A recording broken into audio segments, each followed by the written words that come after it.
Katakan iya kalau iya, tidak kalau tidak. Selebih dari situ berasal dari iblis. Di dalam kesempatan ini kita akan berjumpa dan kita akan membahas tema atau topik yang menarik sekali saudara, di mana orang banyak memahami dan bertanya-tanya tentang bagaimanakah keselamatan yang telah ia terima. Langkah yang pertama saudara kita perhatikan untuk mengetahui dan mengenal keselamatan adalah tidak boleh berhenti pada isu keselamatan terlebih dahulu. Kita mesti mengerti isu itu dari awal. Pertama adalah manusia itu diciptakan sempurna, segambar dan serupa dengan Allah untuk mengelola bumi, yaitu tujuannya dan tata tertibnya saudara mentaati hukum. Oleh karena itu saudara, hak dan kewajiban manusia adalah jika mengetahui dan mentaati hukum, dia akan mendapat kekekalan. Jika dia melanggar, maka dia akan mati. Oleh karena itu, hak dan kewajiban manusia, jikalau dia mentaati hukum, dia akan hidup di dalam kekekalan. Jikalau dia melanggar hukum, maka dia akan mati. Karena itu tidak ada pilihan bebas. Maka banyak orang bilang salah menggunakan kebebasan saudara. Lah, orang tidak diberikan kebebasan, maka jangan makan, maka manusia itu memakan. Nah, maka jangan kita terjebak dalam filsafat dunia saudara, supaya ada gambaran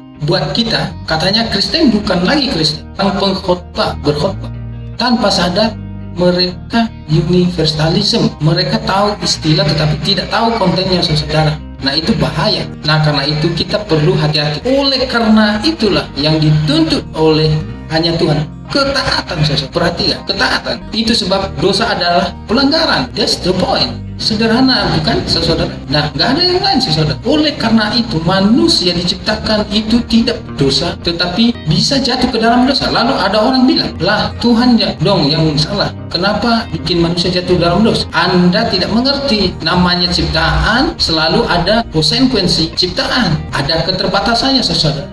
Yang tidak terbatas itu adalah penciptaannya. Alam terkutuk, manusia kemudian kita bermusuhan dengan sesama, bermusuhan dengan alam. Nggak ada yang benar di hadapan Allah.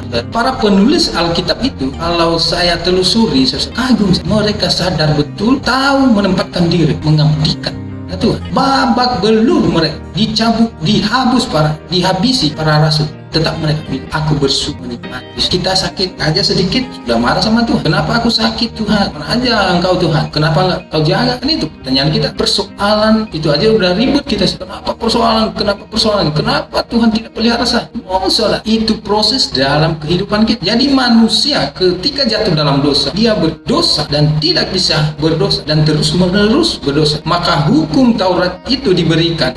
Kau udah berdosa ya, supaya kau tidak berdosa, kalau lakukan ini hukum Taurat. Ada yang bisa jalankan? Tidak ada saudara. Maka manusia iya, nggak ada yang bisa. Istilah Paulus bilang binasa membinasakan, bukan hukum Taurat itu, tapi hukum ini ada, kita nggak bisa penuhi dan binasalah kita. Kan berarti hukum Taurat itu salah saudara. Kalau hukum Taurat bilang jangan mencuri, tahulah kita. Tapi untuk melakukan semuanya kita tidak bisa penuhi. Lihat kehidupan Nuh, baru selesai udah stres dia saudara, mabuk. Nuh mengakibatkan kutuk kepada anaknya. Kalau kita lihat Abraham, tidak gentleman amat saudara. Masa istrinya dibilang saudara demi supaya dia tidak dibunuh. Istri-istrilah saudara. Langkah yang berikutnya untuk memahami keselamatan yaitu janji dan pengharapan. Janji dan pengharapan diberikan kepada manusia sebelum manusia itu sadar dosanya. Manusia itu belum dan tidak pernah sadar dosanya. Tuhan sudah menyatakan janji. Jadi janji itu ingat ya, bukan Kristus datang itu namanya penggenapannya. Maka dalam Kejadian, keturunan perempuan dan keturunan ular ini akan terus menerus berkelahi dengan keturunan perempuan ini. Jadi mereka saling bermusuhan. Tetapi inilah janji Allah. Pada saat kita berontak, keselamatan itu bukan tentang kamu siapa. Ketika kita melawan Tuhan, dia sudah menyatakan janjinya. Jadi janjinya ada bukan karena doa-doa kita. Ya Tuhan tolonglah. Sebelum manusia beranak cucu, berkembang biak, janji keselamatan itu sudah diberikan. Maka Paulus memberikan satu penjelasan sesuatu. Sebelum dunia terjadi, rencana agung. Kita harus mesti mengerti rencana agung Allah, bukan rencana manusia.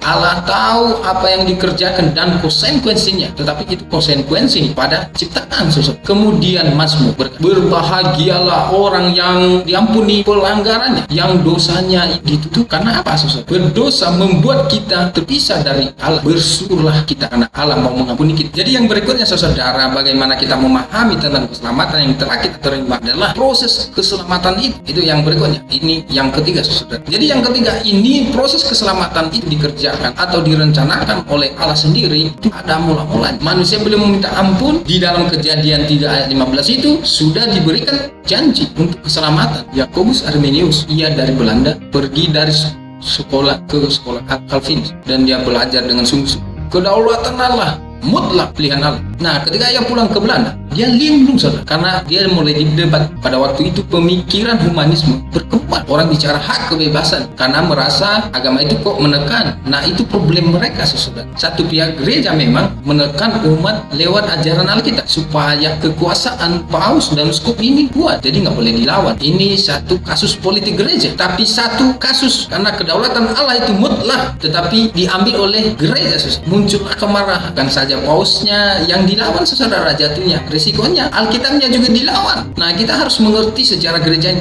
kenapa muncul pikirannya. Itu jadi pikiran setiap zaman. Abad pertama lain lagi pergumulan, abad pertengahan lain lagi, abad sekarang beda lagi. Itulah menjadi kekacauan pada zaman, dan seluruh pemikiran-pemikiran itu sangat kuat sekali dan mempengaruhi ajaran-ajaran. Kita harus menyikapinya dengan hati-hati dan penuh dengan kritis. Kedengarannya baik, di sini nyanyi, di sini doa, bahasa lain.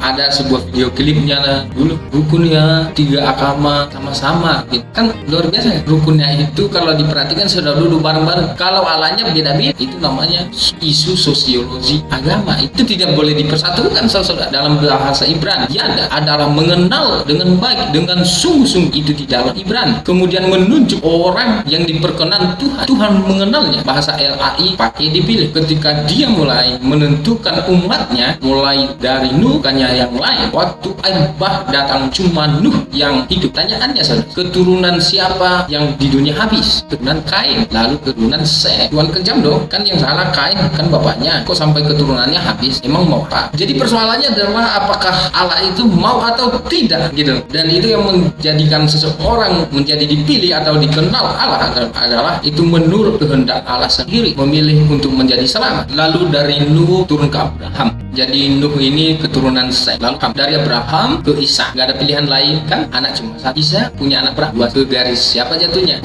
Maka Paulus di Roma 9 sesudah Roma 8 dibilang, aku mengasihi ya kan? Kenapa? Siapa yang berani bicara tentang Allah? Tidak. Maka siapa yang diperkenan tuh, ditetapkannya, dipilihnya, di dalam ketetapannya, itu namanya kedaulatan. Proses keselamatan tadi dipanggil ini ada 2 hal yang mesti diperhatikan di dalam seluruh bagian di dalam Alkitab. Ada namanya general calling, ada namanya effective calling. Banyak yang dipanggil, sedikit yang dipilih. Itu menunjukkan general calling. Banyak yang ke gereja, sedikit yang masuk surga. Nah, itu general calling. Yang efektif, yang dipanggil dan dipilih itu memang dipilih dia. Jadi orang yang dipilih ditetapkan, dipanggil karena dia sudah masuk di sini. Tapi adakah yang dipanggil bukan orang yang dipilih ditetapkan? Ya, itu general, namanya beragam. Istilah bahasa Alkitab DPR, tidak semua Israel itu Israel. Mengerti saudara? Tidak semua Israel itu Israel. Hanya sisa-sisa Israel, dan bahkan mulai dari jalan Mesir menuju tanah janjian sudah dibantai. Berapa puluh ribu orang yang mati. Ngeri. Kira-kira berapa ribu yang mati? Yang orang Israel keluar dari tanah Mesir. Pernah kalian baca kan? 600.000 pria dewasa pergi, belum termasuk dan anak-anak. Dari pria dewasa ini hampir 50.000, 55.000-an mati di telan bumi itu oleh Tuhan, baik secara kelompok massal maupun perorangan. Hampir 10%. Belum lagi yang mati tua di jalan begitu. Sehingga yang masuk selama 40 tahun adalah satu generasi habis. Udah masuk pun satu generasi itu ke tanah perjanjian tidak bagus-bagus sama. Mereka tetap bengkok, namanya manusia. Lalu kita kalau mulai merenungkannya saudara, mengapa Tuhan itu sah pada manusia? Mengapa dia sah? Kenapa dia nggak menciptakan manusia baru lagi dan dia bunuh orang itu yang sudah berdosa? Tetapi disitulah kita melihat bagaimana Tuhan itu sabar dibanding kesabaran kita. Tidak ada yang melebihi. Itu namanya kasih. Jadi artinya kalau kita diselamatkan bukan karena usaha kita, tetapi karena kasih karunia. Kalau ukurannya perbuatan itu, Paulus itu sadar benar, aku adalah manusia yang paling celaka, yang paling hina dari semua yang manusia, dari semua ras-ras, karena dia dibenarkan oleh penebusan Kristus. Untuk apa? Sebab kalau kita dibenarkan menjadi hidup, dialah jalan kebenaran dan hidup. Tidak ada satupun yang sampai kepada Bapa kalau tidak melalui Kristus Yesus. Jalan itu bukan diinjak-injak, kebenaran itu membenar, kehidupan itu menghidup, sehingga kita hidup di dalam dialah yang sudah membuat kita menjadi benar, dimuliakan, yaitu hidup mulia menuju kemuliaan yang kekal. Sekarang kita bukan lagi orang-orang yang sudah kehilangan kemuliaan Allah, karena kita sudah ditebus oleh Kristus. Seharusnya melihat, kita bisa melihat kemuliaan Allah lewat diri kita sampai pada kekekalan. Kita dimuliakan dalam kekekalan Allah. Wih, keren banget saudara. Makanya dikatakan kamu adalah garam dan terang dunia. Beda dengan dunia gelap, saudara. Jangan bilang saya terang sepi cuma 3 watt, suka kelap-kelip, suka terganggu lagi. Kita mesti terus, namanya kita sudah dimuliakan tuh bukan karena keunggulan diri, yaitu proses Allah menyatakan kasih kepada orang-orang yang diperkenankan dalam kekekalan. Nah, di dalam dunia aktualnya, kenyataannya sekarang ini, terima kasih lewat kepada Yesus Kristus. Kenapa Yesus? Karena kita dikembalikan jalannya. Adam bikin kita mati, Yesus bikin kita hidup. Adam tidak taat di taman Eden, Yesus taat di taman apa? Taman Getsemani. Jikalau boleh cawan ini lalu, dia punya kehendak, punya keinginan, namun bukan kehendakmu ya kehendak. Maka Yesus jalan keselamatan satu-satu. Tidak ada yang siapa yang percaya selamat. Bagaimana orang bisa percaya? Kan itu pertanyaan. Enggak ada satupun yang percaya Yesus. Yang bisa percaya hanya saja yang ditolong oleh Roh Kudus. Maka Roh Kudus memampukan orang untuk percaya. Tidak ada satu orang berkata Yesus Tuhan Kristus jika bukan karena Roh Kudus. Jika ada satupun orang insaf dari dosa, kalau bukan Roh Kudus yang mengatakan berhenti berdosa, maka kita bisa berkata aku percaya Yesus. Itulah Roh Kudus yang mengerjakan di dalam kehidupan, dan Roh Kuduslah yang memampukan kita untuk mengenal dan percaya kepada Tuhan Yesus. Nah, pengakuan kita itu anugerah Allah dalam kehidupan kita, memampukan kita karena kita dipilih, karena Allah berkenan pada kita. Tetapi ingat, kan karena keunggulan kita, bukan karena kita percaya kita diselamatkan, bukan. Orang bisa mengatakan saya percaya, tapi belum tentu dia dipilih. Oleh karena itu menyadarkan, kemudian buat manusia itu percaya kepada Kristus Yesus. Maka manusia dan keselamatan adalah anugerah sendiri, anugerah